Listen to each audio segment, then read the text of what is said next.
देखिए, ठाकुर जयराम जी 5 साल तक प्रदेश के मुख्यमंत्री रहे। दुर्भाग्यपूर्ण वंश उनके समय में कुछ सही फैसले प्रदेश की आर्थिक स्थिति के लिए किए होते, वो बताने भी चाहिए उनको कि क्या उन्होंने कदम उठाए थे उन 5 वर्षों में। अदा का पैसा है 9,000 करोड़, उसको लेके इन्होंने कब ये सहयोग की बात की कि ये पैसा हिमाचल प्रदेश के लोगों के हित में मिलना चाहिए, ये बताना चाहिए जयराम जी को कि मैं कब इसके लिए लड़ाई लड़ रहा हूँ, स्टेट गवर्नमेंट के साथ प्रदेश के लोगों की लड़ाई लड़ रहा हूँ। देखिए, ठाकुर जयराम जी 5 साल तक प्रदेश के मुख्यमंत्री रहे। दुर्भाग्यपूर्ण वंश उनके समय में कुछ सही फैसले प्रदेश की आर्थिक स्थिति के लिए किए होते, वो बताने भी चाहिए उनको कि क्या उन्होंने कदम उठाए थे उन 5 वर्षों में। जबकि उनके समय माननीय मुख्यमंत्री जी ने सेशन के अंदर पटल में पूरा हिसाब किताब दिया कि आपके समय में रेवेन्यू डेफिशिएंट ग्रांट कितनी मिली 5 वर्षों में, और आपका जीएसटी का कंपनसेशन कितना आया, या कोरोना की वजह से आपको एक्स्ट्रा पैसा कितना मिला, ये सारा हिसाब किताब। उसके अलावा आपने 40,000 करोड़ रुपए का कर्जा भी डाल के गए। ये सारा हिसाब किताब उनसे माननीय मुख्यमंत्री जी ने विधानसभा के अंदर मांगा था, जिसका उनके पास जवाब नहीं था। तो उनका समय था, अगर वो उस समय सही फैसले लेते तो आज प्रदेश की आर्थिक स्थिति ऐसी नहीं होनी थी।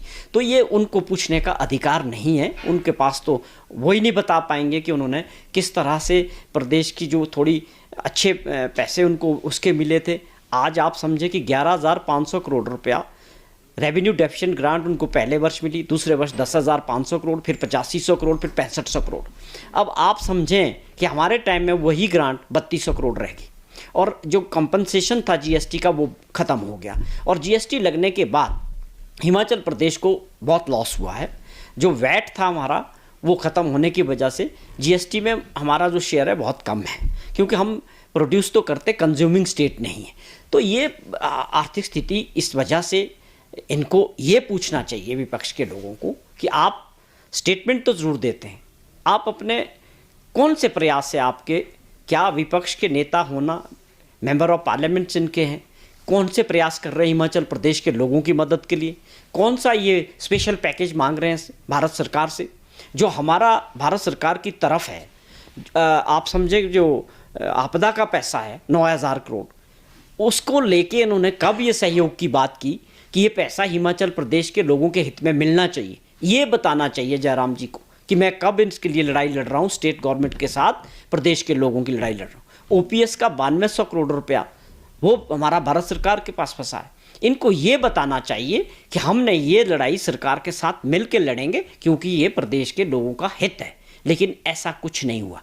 ये ऐसी वैसी बयानबाजी करके मुख्यमंत्री जी के इरादे और सरकार के इरादे बड़े मजबूत हैं और उसके परिणाम अच्छे आ रहे हैं। अर्थव्यवस्था में तेज़ी से सुधार हो रहा है।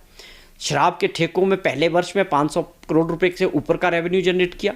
आप बता दें, आपका अधिकार ही नहीं है पूछने का। आपने 5 वर्षों में कभी ओपन ऑक्शन की नहीं, आपने सिर्फ उसको आगे बढ़ाते गए, तो आप क्या पूछोगे इसके बारे में। और लगातार प्रयास किए जा रहे हैं आप लोगों के सामने कि जो इस वर्ष भी जो शराब के ठेकों को लेके ये कोशिश रही है कि लोग पीछे बैठ के आपस में पूल ना करें, ईमानदारी के साथ अपने कोड करें, और जिससे सरकारी रेवेन्यू में घाटा ना हो। ये प्रयास सरकार के रहे और ये बड़ी पारदर्शिता के साथ इस कार्य को आगे बढ़ाया गया है। ये होते सवाल पूछने वाले, जनता के लिए काम कर रहे हैं, प्रदेश के लोगों के लिए काम कर रहे हैं। आपको क्या प्रॉब्लम है कि अगर ईमानदारी के साथ कोई चीज़ आगे नहीं बढ़ी, उसको दोबारा लगाया गया, 3 बार ऑक्शन हुई, 4 बार कोशिश की गई, लेकिन प्रयास क्या है कि ये एक आपस में मिल के बाहर लोग पूल ना कर दे, बैठ के मिलजुल के ना ले, जिससे सरकार का रेवेन्यू कम हो। ये प्रयास हमारी सरकार ने किया है और पारदर्शिता के साथ किया, और इसके अच्छे परिणाम हैं।